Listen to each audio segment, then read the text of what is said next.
This is the Yocal Idaho Midweek Report, where we give you guys a quick overview of the news in Idaho for the last week. Since we've been away for Christmas and New Year's break, we have a lot of stuff to talk about, from new developments in Caldwell and Donnelly, Governor Little's State of the State Address, the Supreme Court's ruling on Idaho's abortion law, and so much more. So hang tight as we go through it all. Starting off with our first story, Caldwell City Council approves Midland Meadows with stipulations. This comes by the Boise Deb by Autumn Robertsons. For those of us in the Caldwell area trying to keep up with all the homes being built, the Midland Meadows subdivision, previously denied by the Caldwell City Council, has made a comeback with a revised proposal. The project, which received ununanimous approval from the council on last Wednesday, plans to construct 242 homes on 80 acres off of 10124 Lincoln Road. The updated plans include fewer, smaller lots and a total reduction of 24 homes, making it less dense than the original proposal. The subdivision, described as a, quote, upscale product, end quote, will feature lots ranging from 7,200 to 13,000 square feet. The design includes a 20-foot wide buffer around the exterior, 1.7 miles of pathways, a pickleball court, because those are popular lately, and a playground. John Brecken of Brecken Land Design highlighted the unique features of the project. Most lots back up to green space with irrigation water piped through the property as an added amenity.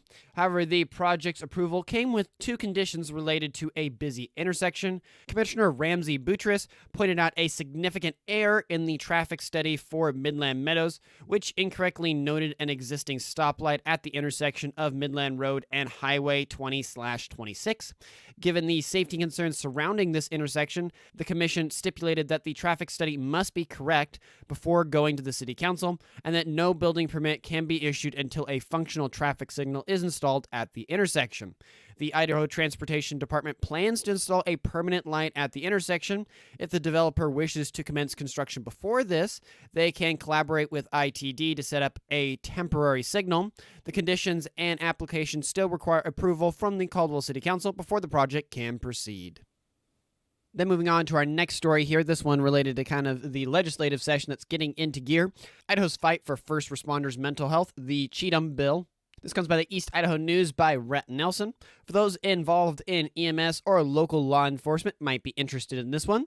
In a bid to address mental health among first responders, Representative Rick Cheatum, a Republican representative from Pocatello, is championing a bill that would provide state funding for emergency personnel interested in becoming mental health specialists. The Republican representative for District 28, which encompasses Franklin and Power counties and part of Bannock County, has been working on this bill since last summer, garnering significant support. Cheatum has pointed out the dwindling number of people applying to become law enforcement officers, largely due to the mental and emotional toll the job takes. He believes that the solution lies in equipping first responders with tools to handle the psychological stress of their profession.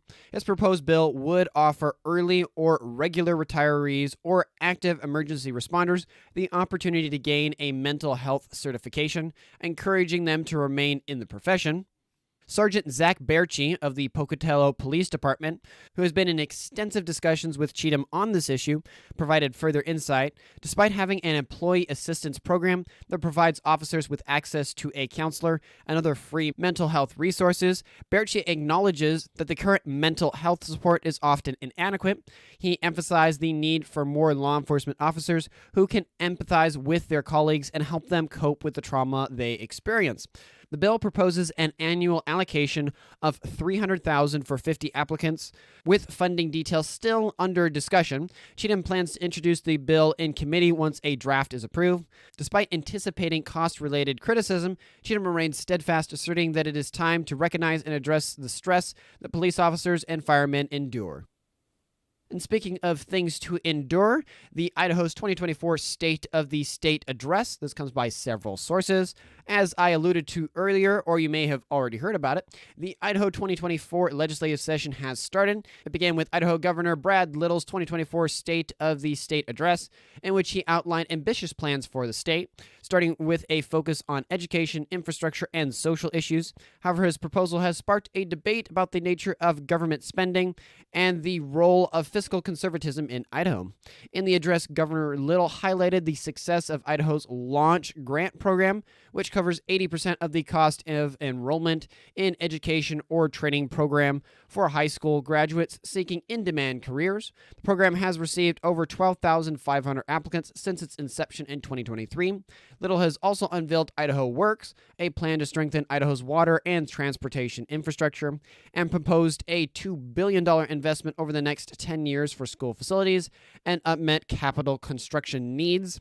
However, critics argue that Governor Little's plan represents a departure from Idaho's traditional conservative fiscal policies. They point to the proposed $2 billion for public school buildings and repairs, $200 million for transportation repairs, $75 million for Idaho's launch, and $26.5 million for water projects as an example of excessive government spending. Critics also question the governor's claim of providing tax relief while increasing spending and his reliance on federal funding, which constitutes 43% of Idaho's budget. Despite these criticisms, Governor Little maintains that his plans are necessary for Idaho's future. He argues that investing in education, infrastructure, and social issues will benefit Idahoans for future generations. He also emphasizes the importance of addressing pressing issues such as human trafficking and mental health decline among youth, which he contributes in part to the harmful effects of social media. As Idaho's legislatures review Governor Little's proposals, the debate over the state's fiscal direction continues. Whether viewed as a vision for Idaho's future or a spending your way out of the problems, Governor Little's 2024 State of the State address has certainly sparked a conversation about the values and priorities of the Gem State. But speaking of the capital of the state, Boise's Hidden Canal, a new pedestrian pathway in the making. This comes by the Boise Dev by Donnelly. A largely concealed canal in downtown Boise could soon become a prominent feature if a proposed plan comes to fruition. The Capital City Development Corp., CCDC, has shared preliminary details of a plan to construct a winding pedestrian pathway that would connect Broadway Avenue near Don Larson Park with 3rd Street at Grove Street. The Boise City Canal, which runs through this area, is surrounded by a complex mix of infrastructure, including large employee parking garages for St. Luke's Regional Medical Center, the Idaho Courthouse, and Idaho Power facilities with overhead power lines. The canal emerges from underground for a short stretch along the proposed route of the pathway. The pathway, a 10-foot wide multimodal pathway designed for pedestrians and cyclists, would start as a pedestrian crossing installed across Broadway Avenue near Chick-fil-A and the University of Idaho Boise Center. It would then travel west on land owned by St. Luke's with a significant detour around St. Luke's employee parking garage, before continuing further west on land owned by Idaho Power, right along the exposed Boise City Canal. It would meet up with 3rd Street near Grove Street. The pathway's design is still in conceptual phase, with safety being a top priority. The open canal will remain, with new removable guardrails installed to separate the pathway from the canal and allow for maintenance. Several trees will be removed to make way for the path. The project represents a significant step in the city's urban renewal efforts, creating an east-west pedestrian and bike corridor that spans more than a mile. Now, moving over from the capital, because we focused on that a lot, and going over to eastern Idaho, Miss America 2023 visits Idaho. This comes by the East Idaho News by Paul Menser. Miss America 2023, Grace Stenke, recently visited Idaho Falls to inspire young girls to pursue a career in science, technology, engineering, and math, the STEM fields. Stenke, a recent nuclear engineering graduate, used her platform as Miss America to raise awareness about nuclear power and zero-carbon energy. Her visit to Idaho Falls was part of a collaboration between the Idaho National Laboratory and Idaho Falls School District 91. Stenke's journey as Miss America took her across 280,000 miles from Fukushima, Japan, as we all know what happened there, to COP28 in Dubai, and to Macy's Thanksgiving Day Parade in New York City. Her advocacy for nuclear energy has earned her recognition as the, quote, new face of nuclear energy by the Wall Street Journal.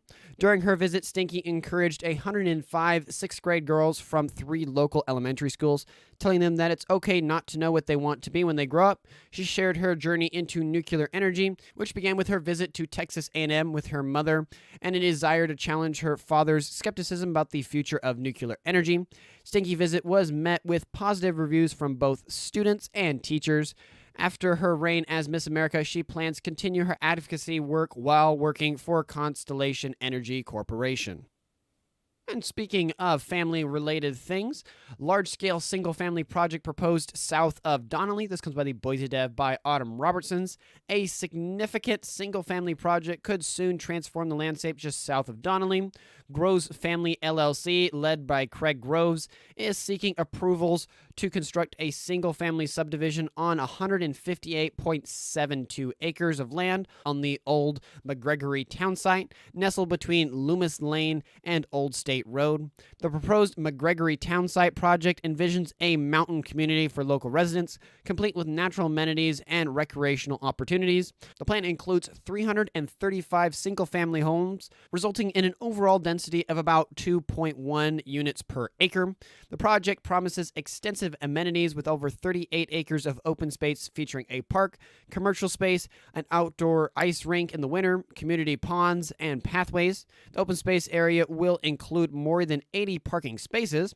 The project, which is expected to be completed in 6 phases over the next 15 years, will require significant infrastructure, including new roadways and water and sewer services. If approved, Phase 1, which includes construction of 50 single-family homes and more recreational facilities, could commence in the spring.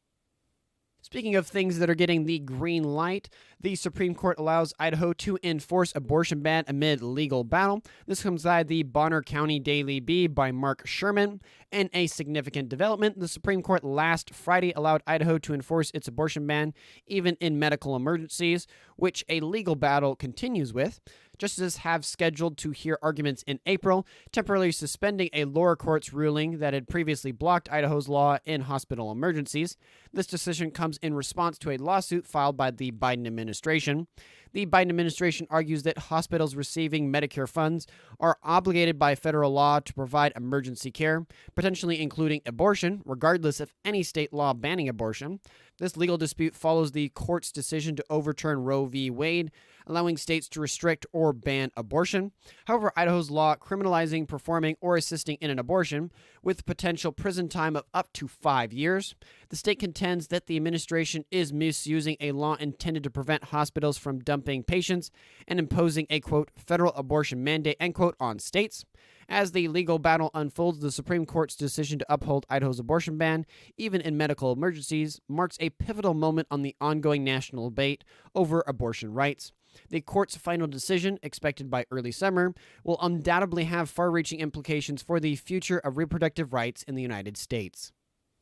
And kind of stepping out of all the serious things that are going on in the state and something that's just a little bit more beautiful of God's creation over there in eastern Idaho, rare pine grosbeaks in Rexburg, a winter migration surprise. This comes to the East Idaho News by Bill Sheese. In a delightful winter surprise, Rexburg's Smith Park has become a haven for the elusive pine grosbeak, which they're really cool. You should see them. They're like beaks have like this crossing thing. That's why they get like the grosbeak type of name. Anywho, first spotted during the Rexburg Christmas survey on December 30th, 2023. Numbers of these rare birds quickly escalated to over 20 by the first week of January 2024. This marks the first sighting of pine grosbeaks in the Rexburg area recorded on eBird since 2020. These birds, typically found in Canada and northern Idaho states, have been making an unexpected appearance in Idaho since October.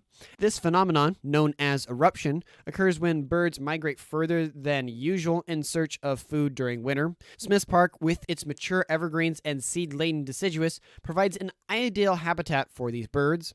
Pine grosbeaks at Smith's Parks are a small subspecies, about the size of an American robin, and are likely to have migrated from British Columbia, Canada. They are known to be tolerant of humans, often seen feeding on the tops of trees, and can sit quietly for 15 to 20 minutes while eating. So, if you're in the area, keep your eye out for these rare visitors. And if you're lucky enough to spot them, remember to keep your sunflower seed feeders full, as they may pay you a visit. And then kind of coming out briefly for our last story here. I know I said that we were going to try to calm down from the serious stuff, but last one here before we close out. We've made it to the end. Woohoo! Thank you for joining me there.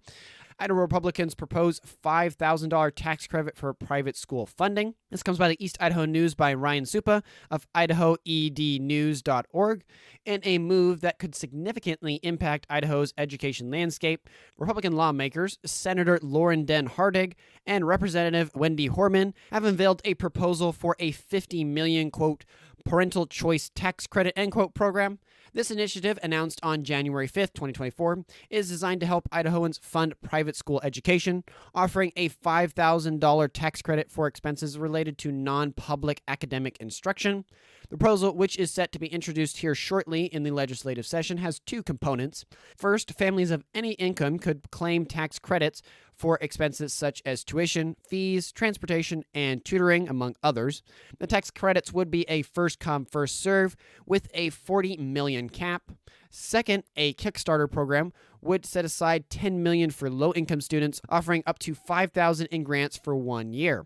However, the proposal has sparked controversy, like most things in Idaho with education, with critics expressing concerns about the lack of accountability for private school expenses and the potential for public school funds to be siphoned off. Despite these concerns, Den Harding and Horman maintain that the state's tax commission oversight of the tax credit and grants would provide an accountability measure. As we move into the legislative session here, the proposal has ignited a debate about the future of education funding in the state. Whether this tax credit program will be a boon or a bane for Idaho's education system remains to be seen. Thank you for listening to the entire podcast. I sincerely hope you found it enjoyable and valuable. If we missed any important points or provided incorrect information, please feel free to reach out to us via email at localyocalidaho2022@gmail.com or on Twitter by tweeting me at localyocalidaho. With the small team we have here, we're not able to cover everything. We do our best to cover the most interesting and important stories. Thank you for your continued support and assistance. That's all for now, and I wish you a fantastic rest of your week. Godspeed.